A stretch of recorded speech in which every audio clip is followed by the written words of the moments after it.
Is it worth upgrading to the iPhone 16 Pro Max when it comes to camera specs and features if you own an iPhone 15 Pro Max? When it comes to the camera system, the key difference between the iPhone 15 and 16 Pro Max is the new 48 megapixel ultra wide angle camera. And thanks to the new A18 Pro chip, the iPhone 16 Pro Max can take and process photos more rapidly. When capturing an ultra wide angle shot with both smartphones, the iPhone 16 Pro Max applies pixel binning to the new 48 megapixel ultra wide angle image sensor and creates a smaller 12 megapixel image. If we look very closely, we could argue that there is more detail in the image produced with the iPhone 16 Pro Max's ultra wide angle camera. However, when capturing a full 48 megapixel raw DNG file with the iPhone 16 Pro Max's ultra wide angle camera, we are left with a very soft DNG file. The 12 megapixel raw DNG file from the iPhone 15 Pro Max is definitely more detailed. And as far as the standard and telephoto cameras on both smartphones, I think it's fair to say that the image quality is pretty much identical. In somewhat low light, the new ultra-wide angle camera of the iPhone 16 Pro Max is showing signs of weakness, as the image is turning out softer and less detailed than on the iPhone 15 Pro Max. This is disappointing. And once again, the main and telephoto cameras perform very similar. When it comes to harsh low-light situations, the new ultra-wide angle camera of the iPhone 16 Pro Max is not performing as good as the iPhone 15 Pro Max's ultra-wide angle camera. This is a serious disappointment, as I hoped for a better low-light performance with the new ultra-wide angle camera. And the main and telephoto cameras once again perform similar also when it comes to low-light performance. At maximum 25x digital zoom, we do not see any image quality improvements. As far as microphotography, even if we grant that the iPhone 16 Pro Max may produce more details, I think it's fair to say that the difference is barely noticeable. The portrait mode on the iPhone 16 Pro Max remains essentially the same as on the iPhone 15 Pro Max, as it takes advantage of the same 1x, 2x, and 5x cameras. It's worth mentioning that the 5x camera for portraits is simply incredible. In my case, the portrait mode still cannot fix my big nose, so in the end, I don't see any significant improvements in this category. Or perhaps there is an improvement, which leads us to Photographic Styles. Photographic Styles were available on the previous iPhone, but you'd have to choose and adjust them before taking your photo, and then the photographic style was set into your captured photo file and you couldn't adjust it afterwards. But on the iPhone 16 Pro Max, which has the latest generation photographic styles, you can add and adjust photographic styles even after your photo is taken. Make sure to enable high efficiency image file format, because if you shoot in the most compatible JPEG format, you won't be able to adjust your photos with photographic styles after you take them. I really like this feature and think this is a powerful addition to the iPhone's photo app. When taking selfies, I think it's great to have photographic styles, as they can not only help color grade your photo to achieve a certain mood, but since you can also adjust the highlights and shadows, you can greatly improve the lighting adjustments of your shots. In order to challenge the dynamic range capabilities of both smartphones, I lowered the exposure in the camera apps and I captured full resolution raw DNG photos. In Adobe Lightroom, I imported both photos with the 1:1 full resolution import setting, and I applied a preset to both photos to increase the exposures, open up the shadows, and also lower the highlights in order to preserve the details in the highlights. And while I don't think the iPhone 16 Pro Max is preserving more dynamic range than the iPhone 15 Pro Max, I do like how the iPhone 16 Pro Max is handling the color noise in the shadows where the exposure was very low. We can also see some areas where the iPhone 16 was sharper than the iPhone 15, but that could have simply been motion blur from the wind. So I'm not going to choose a winner when it comes to raw dynamic range, but if I had to pick one, I'd pick the iPhone 16 Pro Max's raw DNG file. What do you guys think? So here we have the new camera control on the iPhone 16. If you press down the camera control, you can open up the camera app. And once the camera app is open, if you press this button down all the way, you can snap a picture or record a video. Just like on a large camera, this camera control can be pressed down halfway. And as you can see, as I press it down halfway, I have a camera setting that is popping up, in this case, my camera aperture setting. If I press down this button twice halfway, I can then access this drop-down menu where I can choose from different camera settings, which I can then choose by clicking the button once again. Now I have the different cameras, which I can change as I'm using this button. As we speak, I'm holding the phone horizontally with both of my hands, and if I want to access this camera control button, I do have to kind of go over the phone with my hand and finger, as I could not entirely access it if I had my hand around the phone. Now, I do think that's a bit annoying and I don't like that. If I were to hold the phone vertically, either with two hands or one hand, it is a lot easier to access the camera control with your thumb. But then let's say I'm pressing it down halfway to access the settings. But then if you use it with your thumb, it is a bit awkward to adjust the settings. But even more so awkward is it if you were to, well, then try to get into your other camera settings. So I have to be very honest, whether you like this button or not, it will take some practice, but I personally don't like it. The only positive thing that I could say about the camera control is that the action button, which we found with last year's iPhone 15, which you can program to either record a voice memo or open the camera app, etc. You can now use the action button to program a different feature, and then you can use your camera control to, well, just simply access the camera. But I do think that it's just a lot more efficient and wiser to use your screen to adjust whatever camera settings you might want to adjust.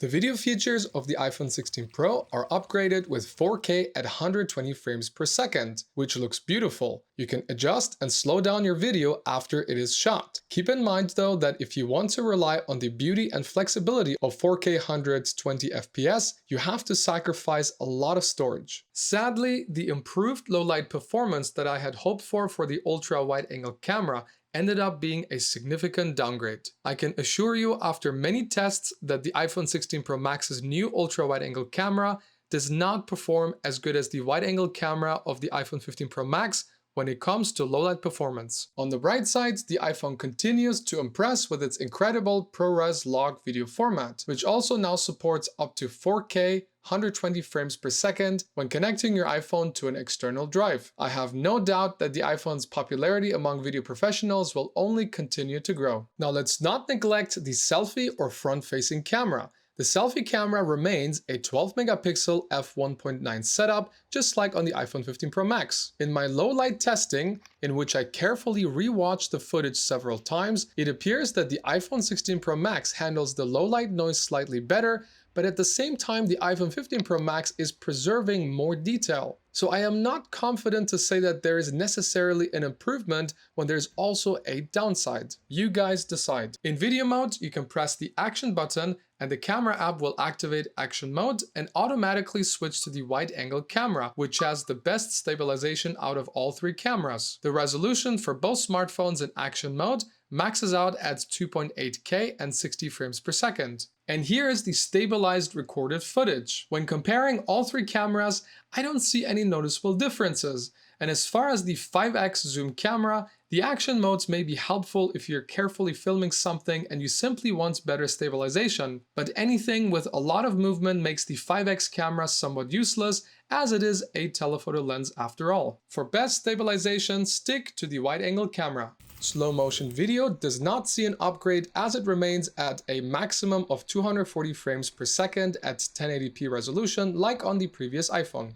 The iPhone's time-lapse mode does not appear to see an update with the new iPhone 16 and iOS 18, and the time-lapse mode is limited to only adjusting exposure, setting your focus, and the smartphone will create a compressed 1080p 30 FPS video file. Kermit the Frog helped me compare the autofocus of the main cameras in good lighting conditions, and in my testing I found that the iPhone 16 Pro Max would focus slightly faster than the iPhone 15 Pro Max. I also compared the autofocus in low light with both the ultra-wide angle and main cameras, and I found again that the iPhone 16 Pro Max performs slightly better. And last but not least, when I compared the audio quality of both smartphones, I found that the microphone sensitivities and noise levels were the same.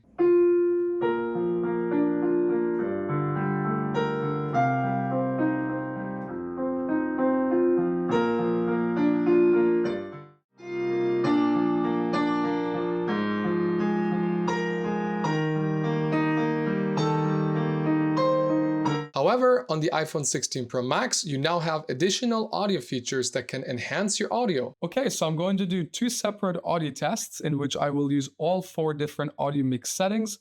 In the first test, I'm going to have some more basic background noise. And in the second audio test, I'm going to have louder and more distracting background noises.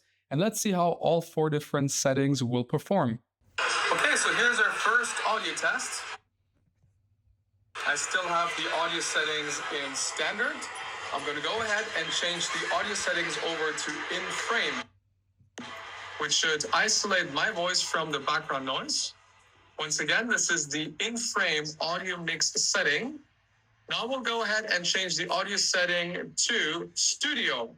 The studio setting will make it sound as if there is a professional recording environment with no reverb. Once again, this is the studio audio setting. And finally, we will switch over to the cinematic audio mix setting. This is the cinematic audio mix setting. Once again, this is the cinematic audio setting. Okay, this is my second audio test. I have some chainsaw noises added to the background noise. This is the standard audio mix setting. We'll go ahead and switch it over to in frame. Let's see how the in-frame filter will perform. Once again, this is the in-frame audio mix setting. Now I'm going to go ahead and switch it over to studio setting. This is the studio audio mix setting. And now I will switch to cinematic. This is what it would sound like with cinematic in a loud, noisy environment. The quality of your video is only as good as the quality of your audio. So I think it's fair to say that the iPhone 16 is seeing a significant upgrade when it comes to audio quality over the iPhone 15 lineup. It takes capturing video and audio to the next level, given that you have these audio mix settings.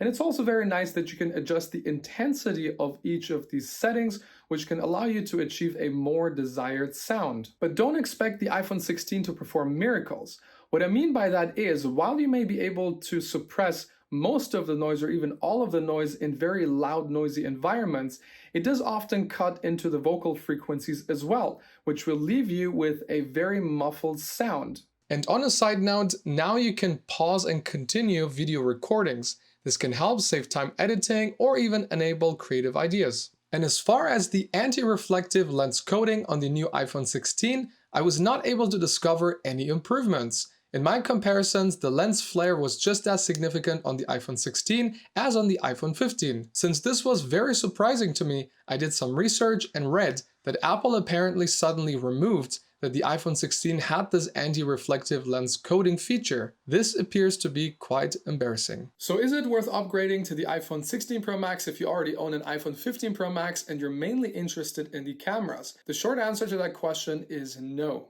The bottom line is the iPhone 15 and 16 Pro Max pretty much produce identical image and video quality in good lighting. You may be able to produce a little bit more detail with the new ultra-wide-angle camera on the iPhone 16 Pro Max. However, the iPhone 15 Pro Max is the more consistent performer across all zoom ranges, given that the iPhone 16 Pro Max is seeing a significant downgrade with its new ultra-wide-angle camera when it comes to low-light performance. Now on my channel, I'm not really interested in all the other specs and features of these new smartphones.